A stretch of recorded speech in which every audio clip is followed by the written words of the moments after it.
8:38. Continuamos en Radio Análisis en este día 20 de marzo del año 2025, que como decíamos más temprano es el Día Internacional de la Felicidad, instituido por Naciones Unidas, no por alguna persona ahí que se le ocurrió.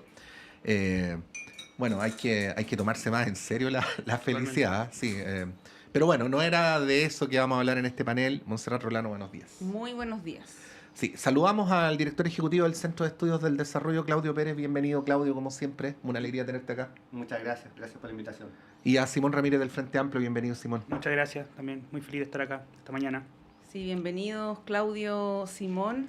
Oye, el tema presidencial está bien entretenido y va a seguir estándolo mientras nos acerquemos a la fecha de las primarias. Hay harta incertidumbre, sobre todo en la oposición, si es que va a haber o no primarias. En el oficialismo está también la duda sobre los nombres, ¿no? Conocemos uno. Y bueno, quería quedarme en el oficialismo, luego pasamos a la oposición, porque ayer estuvo Axel Kayis, aquí en la tarde, en Política en Vivo, sentado aquí mismo, y planteó una frase bien temeraria, que yo creo que puede generar ciertos escozores en el Frente Amplio, que dijo, si esta generación hubiera estado para el plebiscito del 88, probablemente Pinochet seguiría en el poder, apuntando hacia el Frente Amplio, ¿no? Y su argumentación es que hay una incapacidad para asumir la responsabilidad de liderar, ¿no? De ir, en este caso, a una primaria, aunque se sepa que se va a perder. Y bueno, hizo una serie de comparaciones con tiempos pretéritos de la política, particularmente en el mundo de la izquierda, ¿no? Y ahí, Simón, te quería preguntar qué pasa en el Frente Amplio. ¿Por qué esta demora en tomar la decisión que se ha ido, según recoge la prensa, tú podrás descartarlo, se ha ido pasando del plan A, plan B, plan C, y ya la verdad es que no sabemos muy bien cuáles son las opciones que están ahí sobre la mesa? ¿Qué podríamos decir para comenzar? Sí, yo vi a Axel Kayis ayer paseándose literalmente por todos los medios diciendo exactamente lo mismo. Creo que encontró una cuña con la que podía tener varias entrevistas y anduvo en esa durante el día. Me parece que es una extravagancia esa frase, una exageración que no va al caso. Porque la pregunta también uno puede volver apurado respecto de qué, o sea, estamos tarde respecto de qué. Hoy día lo que vemos en la coalición es una coalición que está discutiendo internamente sus partidos a 40 días de la inscripción de las candidaturas y donde el único partido que no es el partido más grande de la alianza es el que tiene candidata y el resto de los otros partidos se encuentra discutiendo. El Partido Comunista aplazó su decisión, el Partido Socialista ni siquiera sabemos qué va a pasar con su propuesta de candidatura presidencial, también han sonado varios nombres, y el Frente Amplio está actuando respecto de sus tiempos, que no siempre son los tiempos de la prensa, y eso es verdad, pero son los tiempos que están ajustados a los ritmos de nuestro propio partido y también a los tiempos legales. No compartimos esto que ha salido de los planes A, B, C, Z, no sé, porque simplemente no hemos propuesto a nadie. El mandato que tiene nuestra directiva es resolver esto, pero hacer una propuesta al Comité Central y que el Comité Central luego decida. Eso no ha ocurrido. Ya, Simón, la respuesta está impecable. Ahí le damos la palabra a Claudio. La respuesta está impecable. Gracias. Si no fuera por... sí, pues sí, llegué hasta la mitad nomás y ahora viene el... si no fuera porque desde afuera no se ven candidatos nítidos en el Frente Amplio. Entonces, es verosímil suponer que ese es parte del motivo por el cual no ha habido una definición clara. Y te agrego una segunda pregunta. Hay quienes hipotetizan que a veces la falta de candidatos tiene que ver también con la falta de proyectos, ¿no? No, o sea, la relación entre los nombres y los proyectos. Yo creo que la situación es exactamente... Presidencial, no quiero decir como partido, digo presidencial. La situación es exactamente al revés. Ya. También he escuchado algunas críticas que dicen el Frente Amplio no tiene renovación. Y de verdad ya es como... a mí me parece que la discusión se empieza a tornar medio absurda porque resulta que a veces somos muy jóvenes, o sea, eso es como sinónimo de pura renovación, y luego resulta que no tenemos renovación y eso se dice en un panel y durante el día al mismo tiempo las dos frases que evidentemente no se sostienen. Creo que la situación es la contraria. La dificultad que tiene el Frente Amplio hoy día con la que nosotros nos enfrentamos es que tenemos a muchos compañeros y compañeras, muchos cuadros políticos del partido ejerciendo labores muy importantes en este momento. Si ustedes escucharon la locución del presidente donde indicaba las prioridades presidenciales, cuando hablábamos de CAE, no más CAE, FES, eso está siendo impulsado por el ministro comunista, subsecretario de Frente Amplio. Cuando hablamos del Sistema Nacional de Cuidado, acá acabamos de escuchar a la ministra de Frente Amplio. Cuando hablamos de la modernización de la sala cuna, va a estar impulsada por el Comité Político de la ministra Orellana, que además tiene que va a estar discutiendo la ley de aborto. En los parlamentarios tenemos algunos de los parlamentarios que son los más votados de los más votados de la Cámara, y que ellos también tienen un rol muy importante en una elección parlamentaria que está a la vuelta de la esquina y que va a ser muy relevante para el próximo ciclo político. Por lo tanto, no es una decisión fácil decir, bueno, a tal o cual parlamentario que le fue muy bien, saquémoslo, porque si no eso significa una pérdida también importante en términos de cómo nosotros vamos a constituir el próximo Parlamento, donde no es novedad para nadie que llegue la ultraderecha y que pueda tener mayoría en las cámaras. Es un riesgo y es una realidad que puede ser posible y hay que enfrentarla con toda la fuerza. Tenemos alcaldes de las principales comunas del país. La posición de Tomás Bodanovich que ha planteado públicamente a nosotros nos parece que es respetable. O sea, realmente no es que simplemente ganó una elección, ganó con el 70% de la segunda comuna más grande de Chile. Entonces, la decisión es complicada, no porque no tengamos liderazgo ni porque no nos queramos hacer cargo del problema, sino que porque tenemos liderazgos que son muy fuertes y que están vinculados a responsabilidades muy importantes, y por lo tanto el equilibrio que tenemos que lograr tiene que ver con tener una propuesta presidencial fuerte que además nos permita mantener el ritmo de trabajo político que hemos estado realizando en los distintos ámbitos donde estamos. Sí, bueno, Axel decía ayer, Claudio, que al tema parlamentario, que todas las proyecciones apuntan a que el Congreso va a ser una suerte de Consejo Constitucional el segundo, con esa correlación de fuerzas parecida, ¿no? Evidentemente guardando las proporciones, pero que va a ser más centrado en la derecha y en la derecha más extrema, más dura, ¿no? Y de ahí también la necesidad para los sectores contrarios a ese mundo de ponerse de acuerdo, ¿no? Y de levantar liderazgos fuertes. ¿Cómo ves eso también, insisto, desde la perspectiva del oficialismo? Todavía no pasamos a la oposición. Sí, yo creo que efectivamente el oficialismo tiene una gran responsabilidad que resolver prontamente. Yo creo que efectivamente lo que uno espera de quienes están gobernando hoy día, de quienes dirigen el país, que tengan la capacidad de generar liderazgo de continuación de lo que se está haciendo. La verdad es que salvo el liderazgo de la exministra Carolina Toá, efectivamente uno en el oficialismo no identifica otros liderazgos que puedan existir hoy día y que estén dispuestos a asumir un desafío tan importante como una carrera presidencial. Yo creo que en ese sentido es bien preocupante mirar eso en una generación que apuesta al recambio, a la renovación, que más allá de los importantes roles que están jugando distintos personeros del Ejecutivo y también a nivel municipal, yo creo que es importante tener cierta claridad tanto en el proyecto político, que yo creo que eso es súper relevante que pueda existir, como en la capacidad de poder potenciar liderazgos para una carrera presidencial.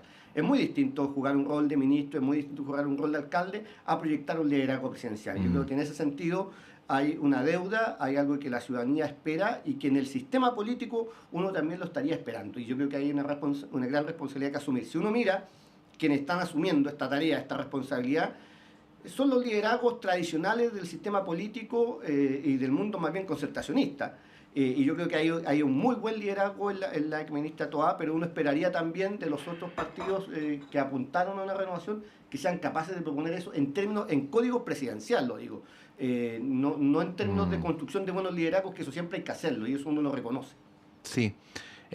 Oye, solamente respecto a la frase de Callis, son re buenas esas frases contrafácticas, porque no tienes ninguna obligación de demostrarla. Nada. Y no tienes cómo desmentirla, ¿no? Así que es un argumento súper conveniente para quien lo sostiene. ¿Puedo hacer un comentario respecto? Sí, yo te iba a hacer una pregunta, pero dale nomás. No, dale. Bueno. La cuestión del proyecto nos parece a nosotros fundamental y de hecho parte importante de la discusión que se está probablemente dando el oficialismo es qué significa la continuidad de este gobierno. Y ahí a nosotros nuestra posición es bastante clara y lo hemos planteado públicamente. Hoy día este gobierno ha liderado una agenda de cambios que se identifica en mejores salarios, más tiempo libre para la familia en términos de la reducción de la jornada laboral o, por ejemplo, el Sistema Nacional de Cuidado. mayor o una avanzada en términos de la participación del Estado en la economía, por ejemplo, a través de la Estrategia Nacional del Litio, el pago de pensión efectiva de alimentos, etc. Y ese tipo de avances son los que a nosotros nos parece que hoy día los gobiernos siguientes tienen que consolidar. Hay una cierta discusión sobre si lo que hay que hacer es moderar el cambio o sostener el cambio. Y ahí nosotros planteamos abiertamente que la ciudadanía hoy día en Chile, y toda la evidencia así lo muestra, sigue sosteniendo una necesidad de cambio importante. Y tiene sentido. Tiene sentido. Si el salario mediano, la mitad de las personas ganan 580.000 pesos en el país, hay más personas endeudadas que personas con trabajo, y por lo tanto todo esto da cuenta de una situación en el país donde la vida sigue siendo muy difícil. Y por eso es que nosotros también, parte de las cosas que hemos ido conversando es importante el liderazgo presidencial y cómo nosotros construimos una propuesta adecuada para enfrentar estas elecciones, pero también nos interesa que no podemos estar cada 4 años en una cierta eleccionitis, digamos, donde solo la atención se pone acá, sino que hoy día lo que hereda este gobierno no solo es un programa, no solo es un país estabilizado, sino que también es la necesidad de que la izquierda y la centroizquierda se pueda articular en una nueva coalición que permita tener un proyecto con horizonte de sentido pero común hacia el futuro. ahí yendo a lo concreto, Simón, yo lo que te quería preguntar es sobre para mi gusto, curiosa declaración ayer de la senadora Bodanovich, ¿no? Respecto a la candidatura de Toalla y el Frente Amplio. Y digo curiosa porque ella preside un partido que todavía no ha definido a qué candidato va a apoyar. Sin embargo, llamó al Frente Amplio a considerar un apoyo a Carolina Toá. Y a su partido también. Y a su partido también, ¿no? Entonces, claro, te quería preguntar por eso, pero aparte de la frase misma, ¿no? Respecto al fondo, ¿no? Porque yo sé que ha cambiado mucho el escenario en los últimos 3 años, pero al menos en el punto de partida de este gobierno, el Frente Amplio pertenecía a una de las 2 almas de la coalición que no era la del PSPPD, ¿no? Sobre ese trasfondo te quiero preguntar. Bueno, igual sobre lo primero, Sí. yo creo que yo le pediría a la presidenta del Partido Socialista más respeto también por las decisiones y los procesos decisionales del Frente Amplio. Nosotros no estamos intercediendo en sus decisiones internas del partido, y creo que si es que la presidenta tiene alguna intención de poder avanzar en una posición común como esa, hay muchos mecanismos para poder hacerlo. Conversaciones bilaterales, conversaciones periódicas entre los dirigentes de los partidos, pero nosotros estamos teniendo un proceso deliberativo y vamos a llevarlo a cabo según nuestros propios tiempos y según nuestros propios mecanismos. Y sobre el fondo, que es lo que tú me planteabas, creo que efectivamente hoy día termina el gobierno de una forma distinta a como empezó en términos de sus configuraciones.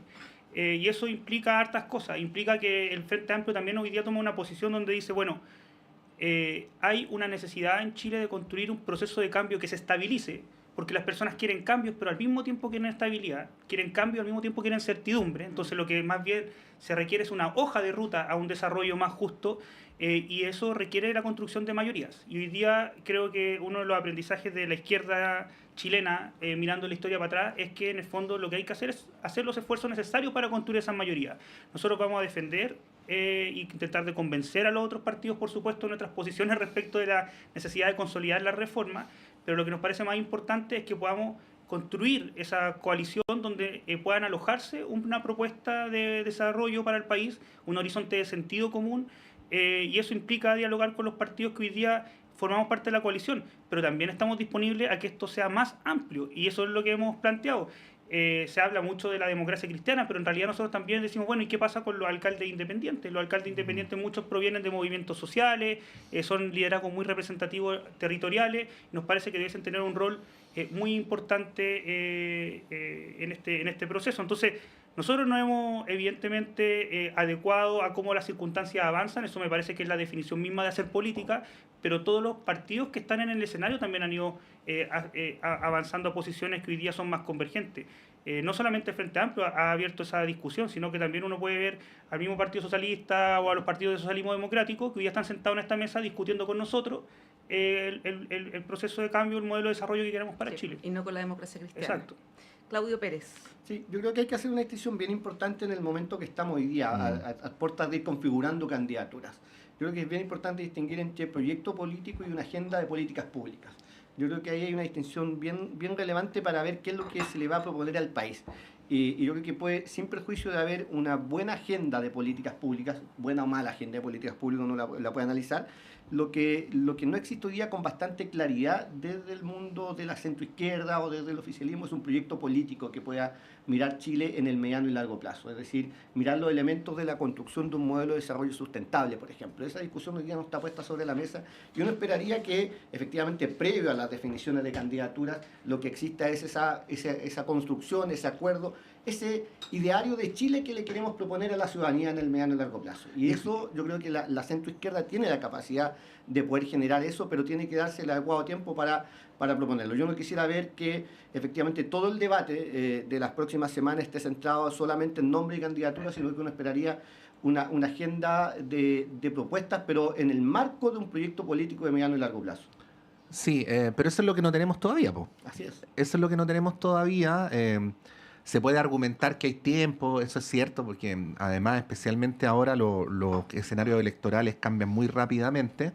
Pero también es cierto que la usanza en este tipo de cuestiones es que a estas alturas del año ya las fundaciones vinculadas a los partidos políticos han empezado a conversar, ha habido reuniones, hay algunos reuniones avances. periódicas en Bueno, el eso oficialismo. hay No. reuniones programáticas periódicas que estamos avanzando en este proceso. Está bien, pero lo que quiero decir es desde el punto de vista público, porque hasta el momento estamos conversando sobre nombres y no tanto sobre proyectos, ¿no? Y de la cárcel en el desierto. Y la cárcel en el y la pena de desierto, muerte. y así por el estilo, ¿no? En tu consideración, Claudio, y disculpen que use un término sociológico, pero el famoso término del clivaje, ¿no? El que hace la división entre nosotros y ellos, ¿no? En política. ¿Cuál piensas tú o cuáles deberían ser los clivajes a los que debería apelar la centroizquierda para competir este año?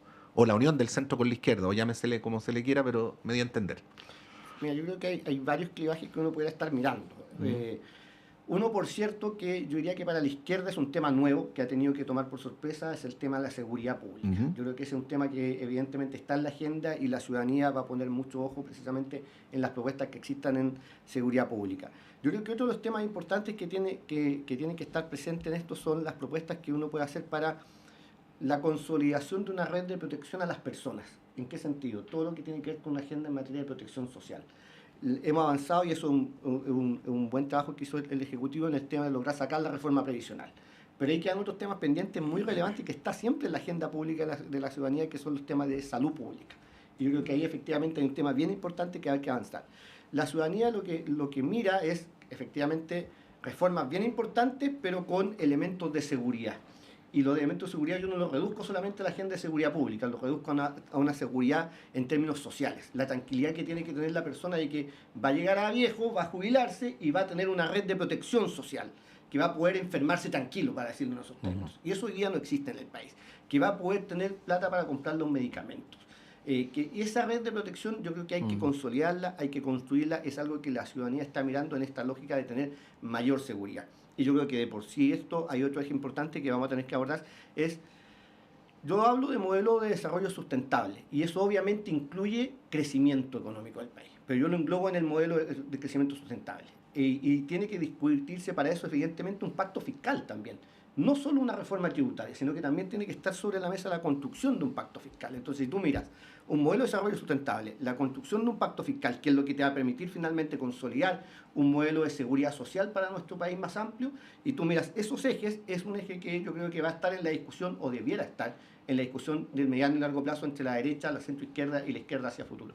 Ahí está el tema de la construcción de mayoría, justamente, porque ahora sabemos que hay un proyecto en el contexto del pacto fiscal que se va a presentar próximamente, y la oposición ya dijo por ningún motivo, o sea, esto no va a pasar, y es altamente probable, si no 100% probable, que ese proyecto no tenga ningún futuro, ¿no? Solo una distinción que yo creo que hay que distinguir entre reforma fiscal y pacto fiscal. Para mí son cosas completamente distintas. La reforma fiscal, vamos a discutir cuántos impuestos subimos para determinadas medidas determinadas. El pacto fiscal supone un acuerdo de mayoría para construir en el mediano y largo plazo un modelo de desarrollo sustentable.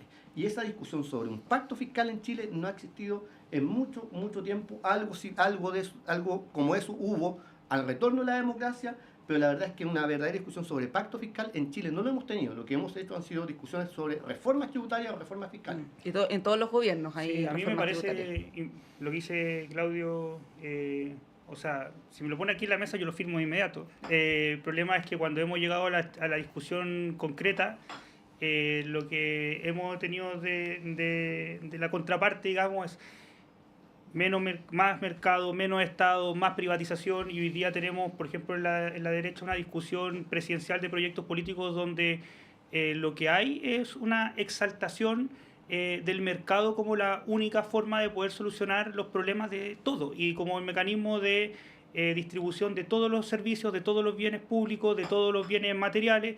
Y hoy día parte importante de los grandes problemas que tenemos es justamente haber dejado todo lo relevante de nuestra vida en común en manos de estos mercados que se comportan como niños pequeños, que se cambian de estado de ánimo repentinamente, que hay que estar muy preocupados respecto de cómo cada señal que se les da y la reacción que vayan a tener, y que en realidad son incontrolables.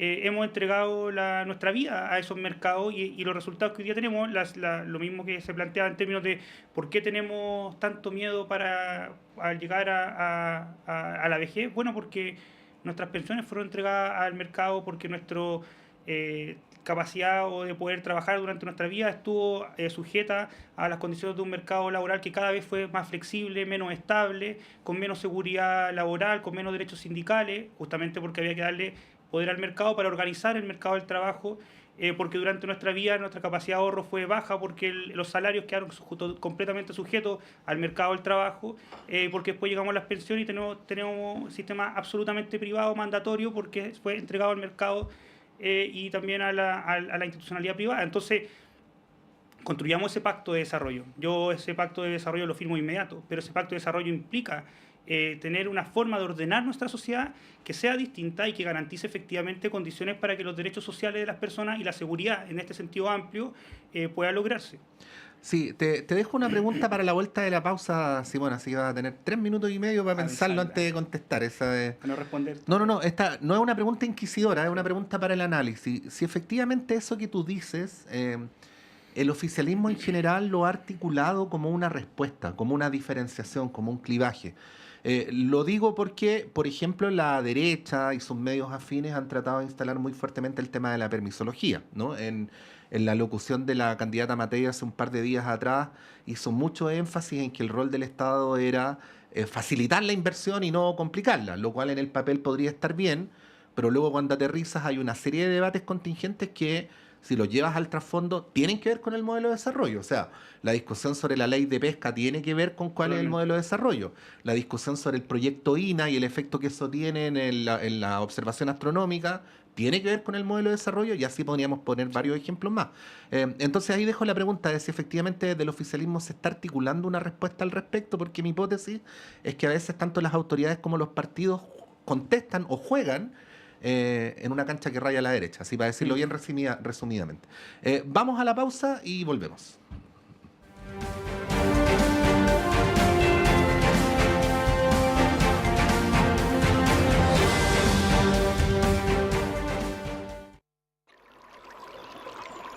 Aguas Trayén o Cascada en Mapudungún es la mejor agua purificada con tecnología de última generación.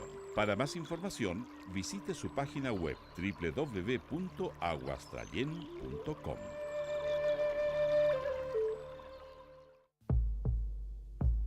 Atención, amantes del folclor.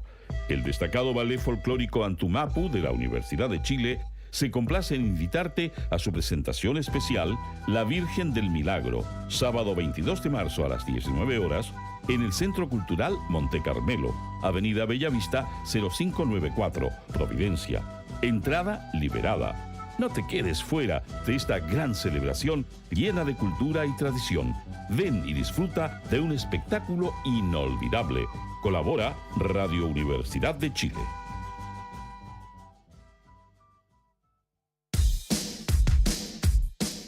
Hola, soy Hernán Zúñiga y los quiero invitar para que escuchen el Zócalo Nacional desde el 21 de marzo de 1999, luchando por la defensa y difusión de la producción musical de nuestro país. La cita es para los días jueves y viernes a partir de las 21 horas acá en Radio Universidad de Chile. Puede escuchar a través del 102.5 o en radio.chile.cl. Un abrazo de Cordillera.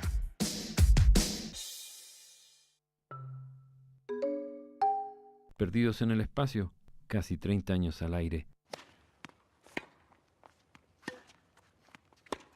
Músicas raras, raras y más raras. Instagram, @Perdidos en el Espacio 2003. Lunes, 22 horas.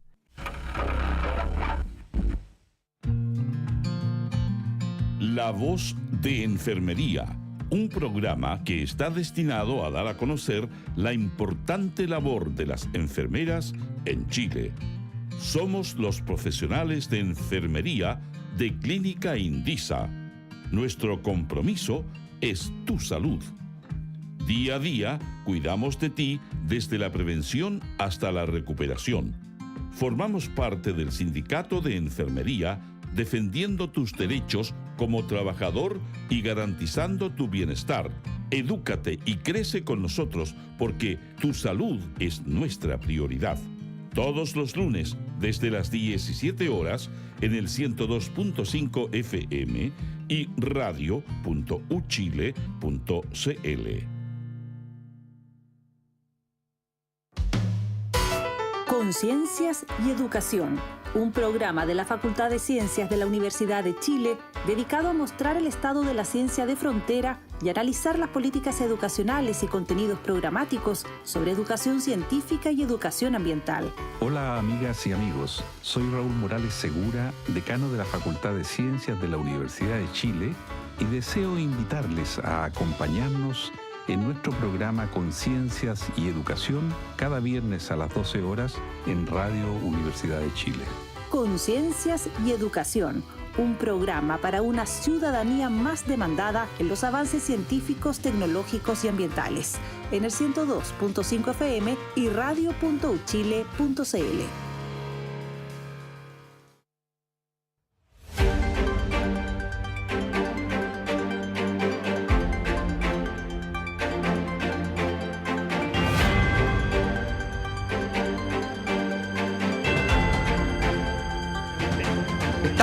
De vuelta, tomando cafecito cuando son las 9:05 de la mañana. Bien el café en la medida que gradualmente está bajando la temperatura y de que estamos acá desde temprano además. Así que estamos aquí con Montserrat, con Simón Ramírez y con Claudio Pérez. Yo había hecho una pregunta, había dejado instalada una pregunta que ya empezamos a contestar durante la pausa, pero como no escucharon, tenemos que volver a ella. Se la iba a hacer a Simón, pero partamos por Claudio. A ver, yo creo que efectivamente la construcción de un proyecto político supone salir de la dinámica en que la derecha trata de encerrar esta discusión. La derecha muy hábilmente, o a veces no tan hábilmente, diría yo, lo que trata de centrar todo es rayar una cancha en temas que para ellos son relativamente fáciles de abordar y que saben que electoralmente les son bastante rentables. Y uno de ellos es efectivamente el tema de seguridad pública. Pero lo que ocurre es que yo creo que mientras no se proponga un proyecto político, un relato mucho más amplio que eso, no vamos a lograr salir de esa agenda, de esa trinchera que va marcando la derecha. Y eso supone que efectivamente desde el oficialismo, desde la centroizquierda, desde la izquierda, se construye una agenda más allá de reaccionar o proponer políticas públicas para reaccionar a la derecha. Y eso yo creo que hay muy poco tiempo para hacerlo, que ha habido muy poco interés, para decirlo en esos términos, desde el oficialismo de construir ese relato político.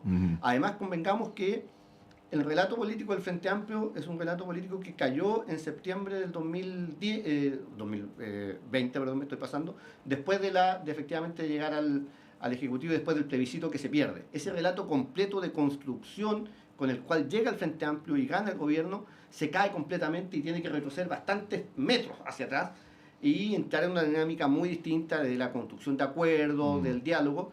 Entonces eso en cierta medida descoloca al Frente Amplio y yo veo que no ha tenido la capacidad en este tiempo de reflexionar, de mirar y decir, bueno, dado que lo que propusimos ya no fue, dado que tuvimos que adecuar nuestra agenda a muchas cosas que no queríamos hacer o que planteábamos de otra forma, no han tenido la capacidad de construir desde ese punto de vista, desde ese nicho, un relato nuevo. Y eso lo que ha significado es que la derecha hoy día maneja la agenda y el oficialismo lo único que hace es responder a esa agenda, efectivamente, y en año electoral nosotros sabemos que las agendas se tienden a polarizar. Sí, Simón Ramírez. Sí, no comparto, creo que es un poco exagerado el análisis. uno pensaría que la agenda no estaría totalmente tomada por la derecha cuando hablamos de seguridad, pero lo cierto es que el gobierno de todas maneras ha logrado avanzar importantemente con aspectos fundamentales de su agenda, con minorías parlamentarias, con la construcción de una coalición que yo le llamo casi una coalición modular, porque en el fondo ha ido como sumándose distintos sectores, que es lo que tenemos que hoy día consolidar a medida que avanzaba este gobierno, pero la lista de reformas y que son estructurales, que abren la cancha a que esto se pueda ir desarrollando con más profundidad hacia adelante, que ha abierto este gobierno, es muy importante. Entonces creo que acá había un relato que efectivamente el golpe que recibimos, digamos, de parte de la ciudadanía luego de la convención fue fuerte, y eso obviamente requirió un apriete de tuerca respecto al proyecto político, pero el relato que el gobierno ha sostenido, que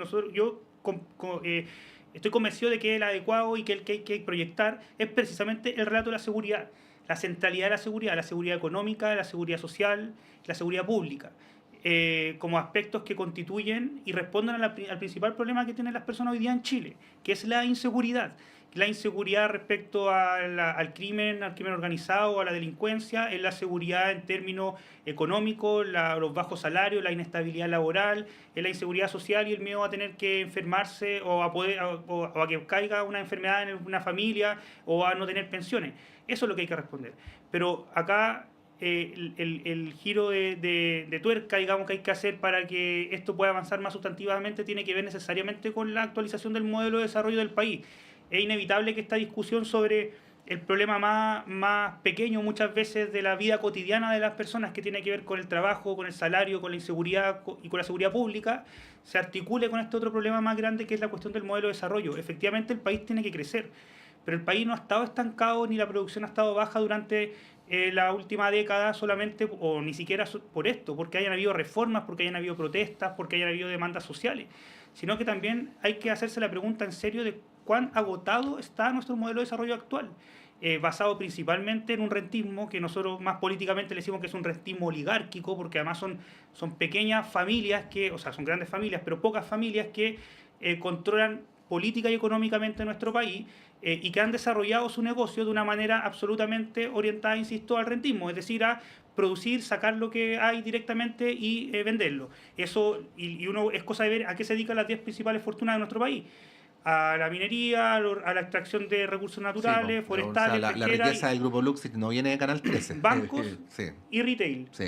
Es decir, solamente a extraer riqueza y llevársela para la casa, digamos, y por lo tanto tiene mucho sentido que la productividad de nuestro país está estancada y la inversión en innovación y desarrollo hoy día es el 0,3% del PIB, que es 10 veces menos que lo que son los países desarrollados. Entonces yo creo que ahí hay una tarea importante que tiene que ver con cómo se distribuye, cómo se cambia este modelo de desarrollo, pero eso requiere enfrentarse o tener un diálogo con las familias, que son las 10 familias que controlan la economía de nuestro país de una manera rentista.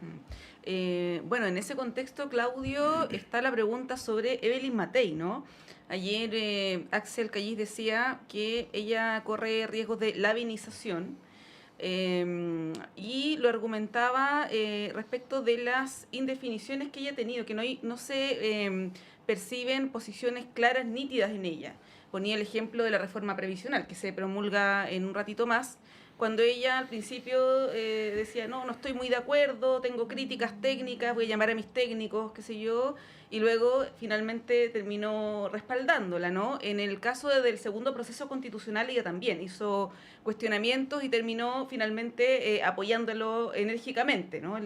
El segundo proyecto. Decía Axel que finalmente pasa un poco lo mismo que con Lavín, que él tenía estas posiciones que esto del, ¿cómo era? Lavinista bacheletista, en fin. Bacheletista aliancista.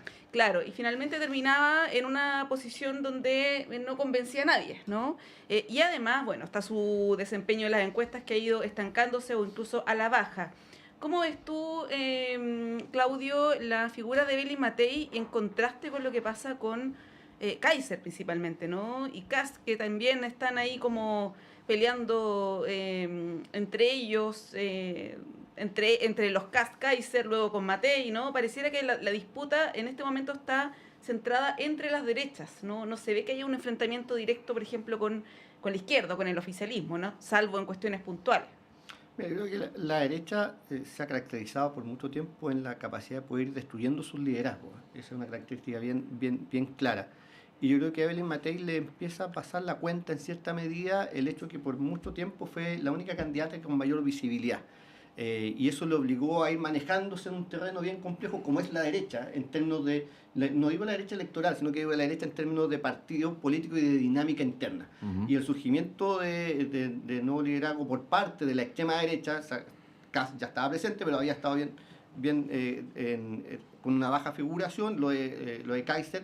Yo creo que es algo que no lo tuvo en su agenda desde un principio y lo ha obligado a moverse en un terreno, porque ella juega muchas veces a tratar de diferenciarse de la extrema derecha, pero eso le pasa la cuenta internamente, trata de hacer algunos gestos hacia lo que uno pudiera denominar como la centro derecha, pero se nota que eso electoralmente no le rentabiliza mucho, que tiene que abrir un poco más el espectro. Entonces esos niveles de indefinición yo creo que le están empezando a pasar la cuenta electoralmente, porque por el otro lado tiene una derecha dura que tiene bien claro cuál es el nicho, cuál es el discurso y por dónde tienen que ir, tienen bastante claridad, versus una candidatura del mundo de la centro derecha que no logra encontrar una identidad electoral todavía y con mucho temor a que efectivamente la derecha lo más probable es que no sabemos si van a tener primaria o no, pero que van a terminar yendo bastante divididos a enfrentar este proceso. Y la extrema derecha está haciendo su juego, que lo ha hecho siempre, si juega a polarizar la discusión y ella no logra construir un relato de la centroizquierda, y es el momento, yo creo, particularmente este año, de tomar definiciones y apostar a liderazgos. Y yo creo que la ciudadanía valora mucho la claridad de las propuestas y los liderazgos claros de conducción. Y yo creo que eso hoy día se echa mucho de menos transversalmente, pero hablando específicamente de la derecha, que es la pregunta, yo creo que Evelyn Matei le empieza a pasar la cuenta esas indefiniciones. Simón.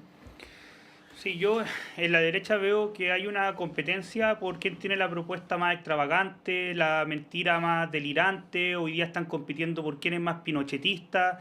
Ayer, hace unos días, salió Kaiser hablando sobre los supuestos arsenales de armas del PC. Luego Kast y Kaiser sistemáticamente han defendido a Krasnov y los presos de Punta de Peuco. Matei niega su filiación con Pinochet y defiende a su papá, pero sabemos que su propio papá ha dicho que él fue responsable y testigo de que habían violaciones a los derechos humanos. Entonces, en realidad, creo que la discusión está en una caja de resonancia en la derecha, donde principalmente la pelea está por quién responde con más fuerza a este público ultraderechista de redes sociales principalmente, y que eso le permite tener más visualizaciones, más clics, etcétera. Pero lo cierto es que tenemos una candidatura de Kaiser que crece por los palos, robándole principalmente a Kast y a Kast cayendo sistemáticamente, y Matei, luego de estar un año estancada, empieza a perder adhesión.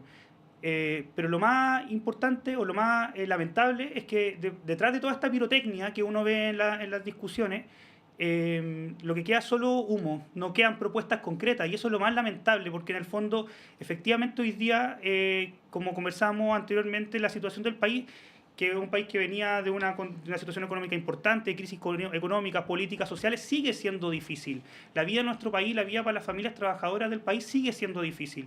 Y no sirve para esta discusión decir que las listas de espera los tiempos de espera, o lo que ha hecho Matei es confundir a la ciudadanía entre listas de espera y tiempos de espera, y no dice que si bien las listas de espera han aumentado porque ha pasado 1 millón de personas desde ISAPRE a FONASA, es aritméticamente obvio que las listas de espera pueden haber aumentado, pero lo importante es que los tiempos de espera han disminuido muy sustantivamente. El año pasado el sistema de APS tuvo el récord de atenciones en la historia. Se disminuyó en 90 días las atenciones ambulatorias, los tiempos de espera en atenciones ambulatorias se disminuyó en 365 días, en un año las atenciones quirúrgicas. Eso es lo que importa. No importa necesariamente cuál larga es la lista, porque es evidente que mientras más gente haya en el país y más personas puedan entrar al sistema público, va a haber más también. demanda. Sí. Pero entonces el logro es aún mejor, porque aún con mayor demanda en el sistema público, los tiempos de espera son menores. Y sin embargo vemos un despliegue de las candidaturas de derecha diciendo hay una crisis en salud, hay una crisis en salud, hay una crisis en salud, esto está peor, esto está peor, esto está peor, generando una situación de crisis generalizada que uno la ve en seguridad, en migración, en salud, en economía, etcétera, pero al final esa situación de crisis sin propuesta y sin partir del punto real en el cual estamos como país no soluciona los problemas de la vida de la gente. Y esa es el drama, me parece, más grande de la discusión que está dando en la derecha y las consecuencias que tiene para el país. Sí, bueno, queríamos llevarlos a otro tema. Uno de esos temas que en general pueden parecer un poco fomes, pero que sin embargo son muy importantes, y yo creo que junto con planteárselos como tema es una oportunidad para analizarlo en términos pedagógicos, y que es el debate sobre la elección que ahora está abierta, ¿no?, de las mesas del Senado y de la Cámara, ¿no? Ya se sabe, la renuncia de Carol Cariola tuvo este componente traumático que todo el mundo conoce, pero es más o menos la época en la que se hacen estas definiciones. Hemos tratado de explicar cuando han ocurrido estas coyunturas, Simón, Claudio, que tanto más importante que quienes se sientan en la testera es la negociación más general sobre quienes integran las comisiones y particularmente quienes integran las presidencias.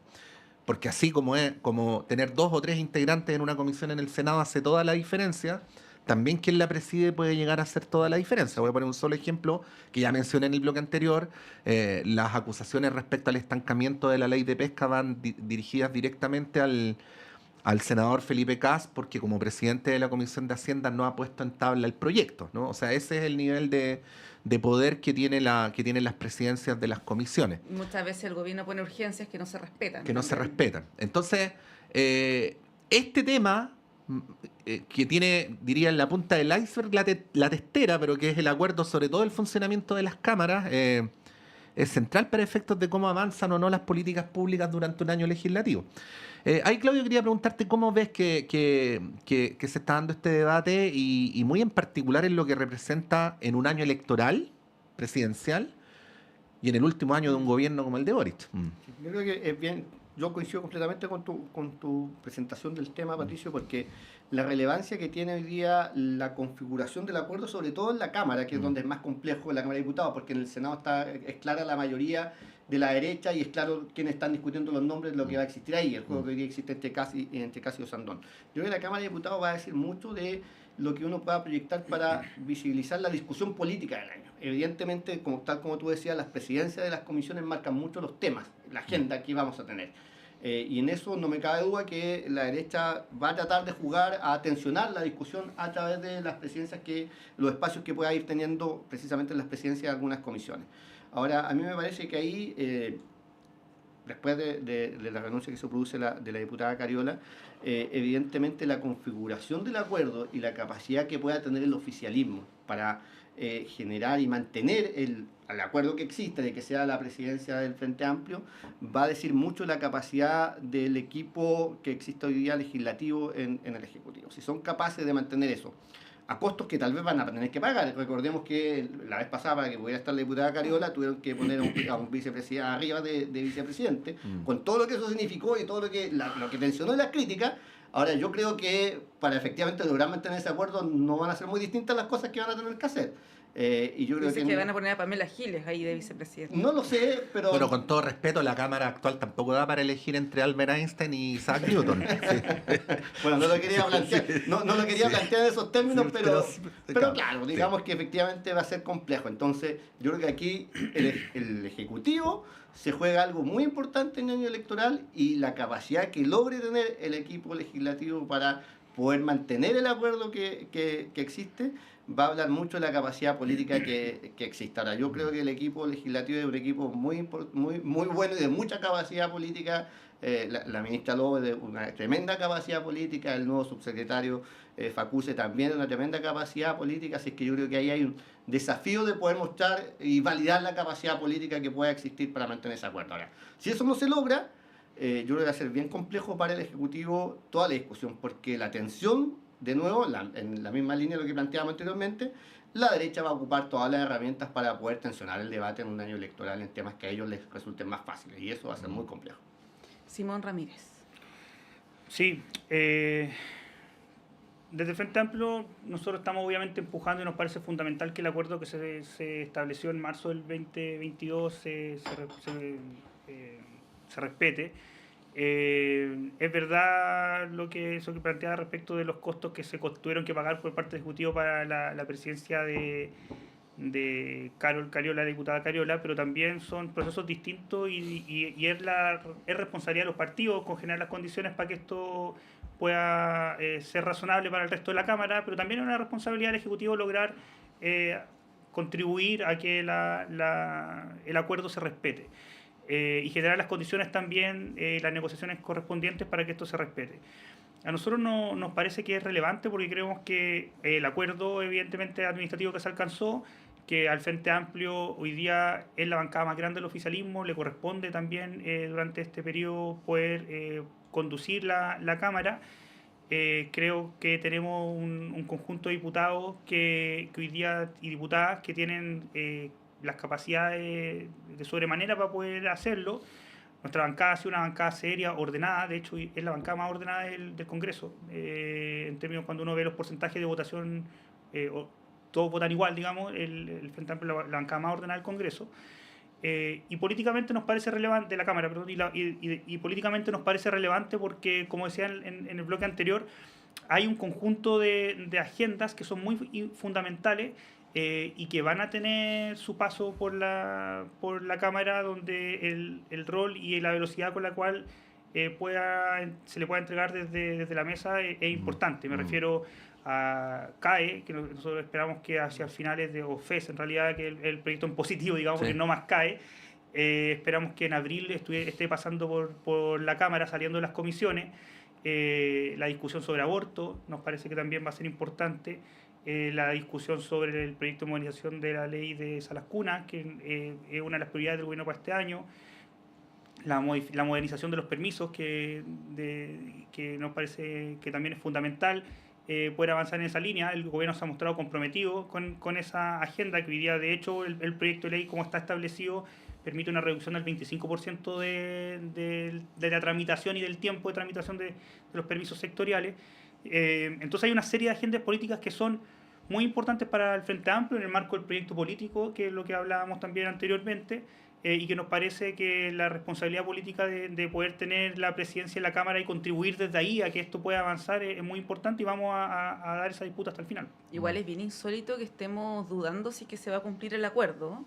Es insólito, pero pasan cada vez que... Es muy decidor del sistema político, yo creo. Porque ya ha pasado que no se han respetado los acuerdos. No, yo creo que eso, lo que tú dices, es bien importante, porque es bien decidor de la situación actual de nuestro sistema político, donde se producen acuerdos que son, en este caso, administrativos, pero no solo el único caso, donde todo está en cuestionamiento, incluso hasta los acuerdos. Y eso yo creo que es muy complejo para la confianza de las personas en las instituciones políticas. Miremos al Congreso Nacional, que es una de las instituciones políticas con menores niveles de confianza en el país, y la verdad es que uno mira y todos los días se hace algo, a mi juicio, para que eso se siga manteniendo. En ningún caso para que eso se revierta. Y yo creo que eso es demasiado preocupante porque son discusiones que debiesen ser bastante obvias, acuerdos que debiesen respetarse de forma bastante clara, y cuando se empiezan a cuestionar los acuerdos en la sociedad, yo creo que es otro síntoma de un proceso muy claro de deterioro de la calidad de la democracia y la calidad de la discusión en la esfera pública. Sí, pues es una de las consecuencias espurias del discolaje también, ¿ah? O sea, ya que hablábamos, se vincula con todo ya que hablábamos de lo de Gaspar Rivas, es una circunstancia en la cual un par de diputados que pueden marcar la diferencia venden carísimo su voto y por eso termina Gaspar Rivas en la testera. Y lo que pasó en el Senado, no sé si se acuerdan, que es que el acuerdo lo había firmado Jimena Rincón como integrante de la bancada demócrata cristiana, y después se llevó la firma. Entonces dijo, bueno, ya no soy demócrata cristiana, pero me tienen que dar el cupo igual porque ahora somos otro partido, ¿no? Entonces pierde sustantiva seriedad la negociación sobre estas materias. Sí, pues, comparto este diagnóstico general. Creo que efectivamente acá esto es una expresión, un síntoma de algunos de los males más importantes de la Cámara, o sea, del sistema político, en particular del Congreso, y que tiene que ver justamente con cómo al final el ejercicio de la labor parlamentaria, lejos de verse como el ejercicio, como lo que es su esencia, digamos, que es la representación política de la ciudadanía, termina muchas veces viéndose en la articulación de intereses particulares, personales, negocios particulares, que al final terminan generando todas estas situaciones de cambio de posiciones políticas, incumplimiento de acuerdos. Y por eso la reforma del sistema la reforma al sistema político es importante, pero también es importante observar cómo se generan los fenómenos que hoy día la reforma quiere atajar. Porque, por ejemplo, está toda esta discusión sobre el umbral del 5%, como si fuese el problema del 5% la creación de los partidos, pero en realidad cuando uno mira de dónde salen los partidos que hoy día existen, la proliferación de partidos, el grueso de los partidos, la proliferación de los partidos que están representados en la Cámara, surgen únicamente de los mismos partidos que se fragmentan. Es cosa de ir a ver dónde están, por qué partidos fueron elegidos los diputados el 2021 y por dónde están siendo hoy día, y eso es muy claro, por ejemplo, en la derecha, donde aparece 3 partidos, al menos, el Partido Social Cristiano, el Partido Nacional Libertario, el Partido Republicano, bueno, ya estaba en la elección pasada, pero se empieza a fortalecer institucionalmente, y uno va región por región y ve la cantidad de partidos, de diputados que han saltado de RN o UDI a algunos de estos otros 3 partidos. Bueno, y Álvaro Carter pasó también al Partido Republicano. Pasó al Partido Republicano. Entonces, al final, el problema de la fragmentación de los partidos no es un problema de la sociedad, porque finalmente esos partidos no están representando distintos sectores o distintos intereses específicos de la sociedad, sino que en realidad es un problema del propio sistema político que tiene incentivo a esta fragmentación, y son ellos mismos los que van saltando de partido a partido porque permiten tener nuevos comités, los nuevos comités permiten tener acceso a recursos, bueno, y una serie de otros incentivos que genera este problema. Si no vamos a alcanzar a abrir el debate sobre la reforma, la llamada reforma al sistema político, que más parece reforma al sistema electoral, pero bueno, ahí solamente anuncio que el tema del discolaje me parece incluso más importante que el del umbral, ¿no? Pero, eso es lo que quería transmitir. Sí, pero eso no vamos a alcanzar a tratarlo ahora. Salvo, Claudio, quieras decir algo al respecto en un minuto. Solo en la línea que coincido contigo, Patricio, que creo que el tema... Yo lo señalo como democracia interna de los partidos políticos. Yo creo que cuando los partidos políticos no tienen adecuados mecanismos de democracia interna, ocurre lo que hemos visto en nuestro sistema político, el discolaje, los parlamentarios que se van, pero por sobre todo yo creo que hay algo mucho más complejo de analizar y que no vamos a verlo hoy día. A mí no solo me preocupa el comportamiento de los independientes o de los discos, me preocupa la reacción del sistema político frente a eso. Pareciera ser que aquí todos pueden hacer lo que hagan y lo importante es contar los votos y mirar el cortísimo plazo. Yo pensaría que un sistema político serio es un sistema político que dice, oye, eso no se hace y no te vamos a avalar en lo que acabas de hacer. Eso supone una madurez de nuestro sistema político que lamentablemente hoy día no tenemos. Nunca olvidé cuando la bancada de diputados del PPD, que entre paréntesis casi no tiene militantes del PPD, expulsó por unanimidad al señor René Alinco, al diputado René Alinco. El diputado Alinco le dijo a los medios de comunicación, voy a esperar cuál de las bancadas me hace una mejor oferta, antes de decidir a cuál me voy. Bueno. Sí, pues muy sintomático. Muy sintomático. Eso es dramático sí. De nuestro sistema político. Sí. Bueno, estamos llegando al final. Simón Ramírez, muchas gracias por haber venido. Muchas gracias por la invitación. Claudio, como siempre, un agrado, que estés muy bien. Gracias, Patricio, Monserrat, un gusto, Simón. Y con Monse nos vamos a un breve alto y a la vuelta está Claudio Medrano con ustedes.